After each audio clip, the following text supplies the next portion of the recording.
Na verdade, a gripe H1N1, ela tem os sintomas semelhantes ao da gripe comum, tá certo? O principal é febre, tosse, pode ter dor de garganta, dor no corpo, dor nas juntas, e no caso da gripe suína, ela tem com maior frequência diarreia e vômitos.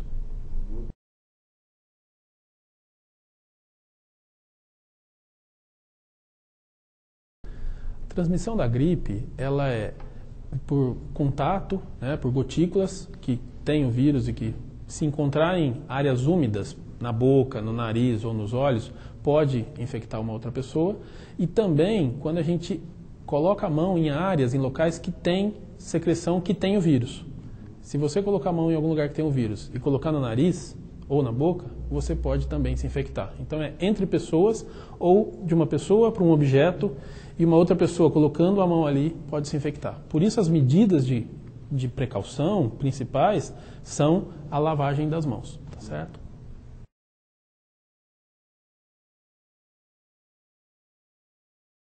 Além de lavar as mãos frequentemente, que é uma medida extremamente importante, o que a gente pode fazer também é manter-se afastado de locais onde tem pessoas com sintomas.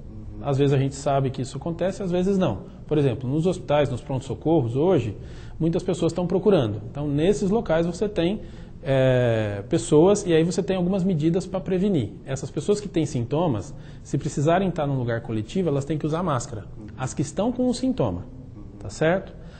O profissional que vai atender essas pessoas, o médico, a enfermeira, também tem que estar com a máscara, com o avental e com a luva.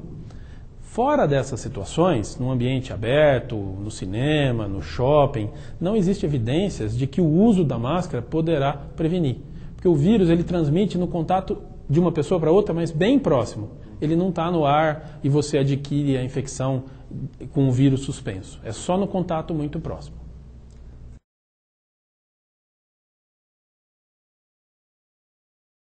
Qualquer pessoa que esteja tendo febre e tosse nos últimos 5 dias deve procurar o médico para fazer uma consulta.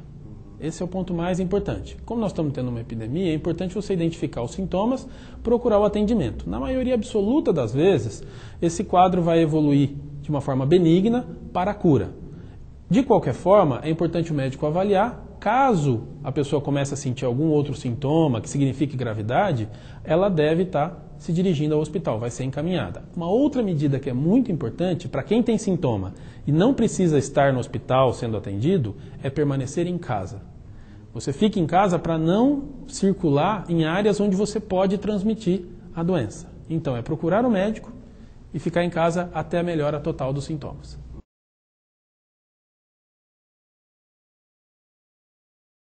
Na verdade, esse vírus da gripe, ele é originário de aves. Então, um vírus que tem originariamente em aves, perus, frangos e outros animais começaram a adquirir formas desse vírus, variações desse vírus. Então, você tem o vírus suíno, você tem o vírus humano. Esse H1N1, na verdade, é uma mistura do vírus suíno com uma parte de vírus de ave com uma parte de vírus humano. Então, é um vírus novo. Qual que é o problema desse vírus novo? Nós, humanos, não tivemos exposição prévia a ele. Então a nossa imunidade não combate ele. Por isso que nós estamos diante dessa situação de epidemia, porque todos nós podemos ser infectados e desenvolver a doença. Então essa é a questão dessa pandemia específica, porque gripe nós temos todos os anos, tá certo? Então, e o vírus muda todos os anos, mas não com um vírus novo como esse, que juntou partes de 3 vírus diferentes.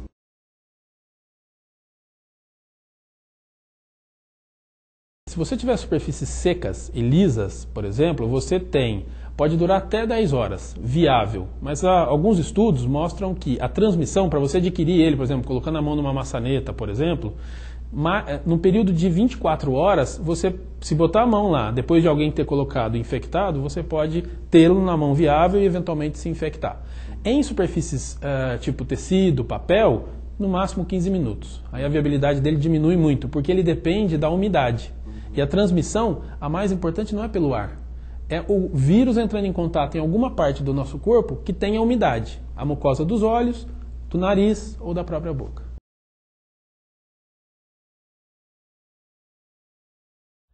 Esse é um outro ponto interessante. O que a gente tem visto no noticiário, principalmente, são os casos de óbito, né? Mas o que a gente observa pelos dados dessa pandemia, que começou no México, nos Estados Unidos e aí foi se espalhando pelo mundo, é que a taxa de mortalidade não é muito maior do que a da gripe comum, aquela que nós temos todos os anos. Então o vírus não é mais agressivo. O problema é que se você tem um vírus novo, as pessoas que nunca se infectaram com esse vírus, nessa circunstância você pode ter quadros de pneumonia viral.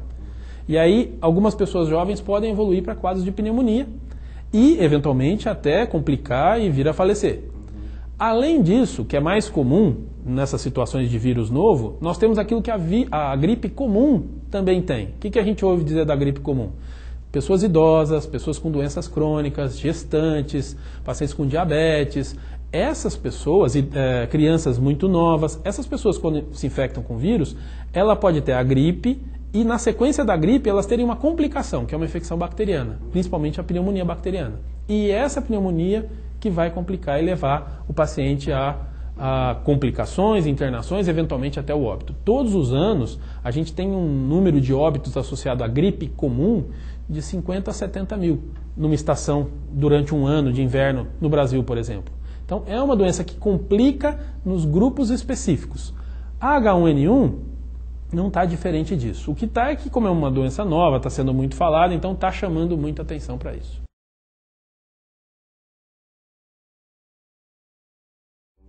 Por H1N1 é o mesmo grupo específico de risco da gripe comum. E qual que no Brasil e na literatura mundial está mostrando para H1N1? Gestantes. As gestantes, inclusive, se você observar nos últimos 15 dias, o Ministério da Saúde fez uma recomendação para as gestantes evitarem aglomerados. Foi a única recomendação que teve para um grupo específico, porque nas gestantes, se a gente olhar os óbitos do Brasil, disparado, o principal causa de óbito foi a gripe em gestantes. Elas merecem um cuidado e uma atenção especial nessa situação específica.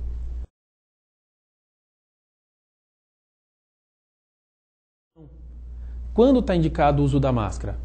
Para o profissional de saúde, quando atende alguém que tem sintoma de febre e tosse, ele deve se proteger, porque ele vai estar ali no pronto-socorro, no pronto-atendimento, atendendo várias pessoas numa sala, num consultório, que várias pessoas vão entrar. Então, o profissional deve usar. Isso e funciona para outras doenças que transmitem da mesma forma. Os pacientes também devem usar isso, as pessoas não entendem. Mas espera aí, eu estou com sintoma, eu uso a máscara? Sim. Se ele estiver num lugar coletivo, aguardando na sala de espera, por exemplo, para ser atendido lá no pronto-socorro, ele deve estar com a máscara, deve ter feito a higiene das mãos, por quê? Se ele tossir, se ele espirrar, ele libera partícula numa área que tem um aglomerado de pessoas.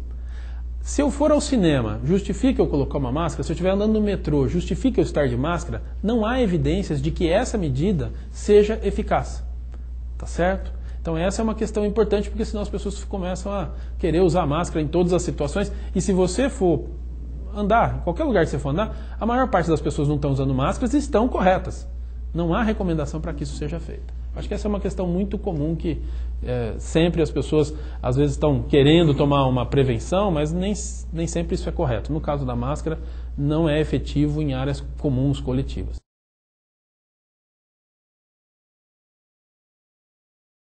Na verdade, para a gripe, só retomando, antes até de falar da medicação, o que é efetivo para a gripe? Vacina. Por isso que nós temos a vacina para a gripe. Todos os anos o Ministério da Saúde oferece para pessoas idosas, essas pessoas do grupo de risco que eu falei, as empresas oferecem vacinas para os seus funcionários. Por quê?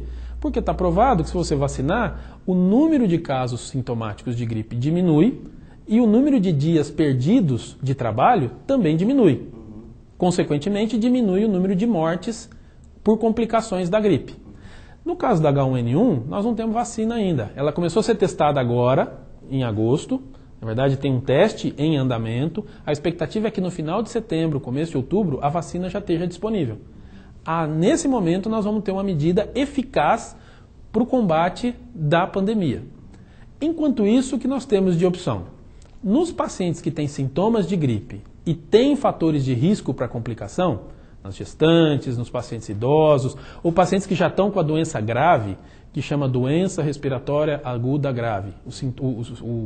O nome que a gente dá para isso é DRAG, né? Doença respiratória aguda grave. Nesses casos, se a pessoa tem sintomas há menos de 48 horas, ou seja, ela começou a ter tosse e febre há menos de 2 dias, está indicado o uso do medicamento, que também tem sido muito falado, que é o Cetalmivir, ou Tamiflu, que é o nome comercial.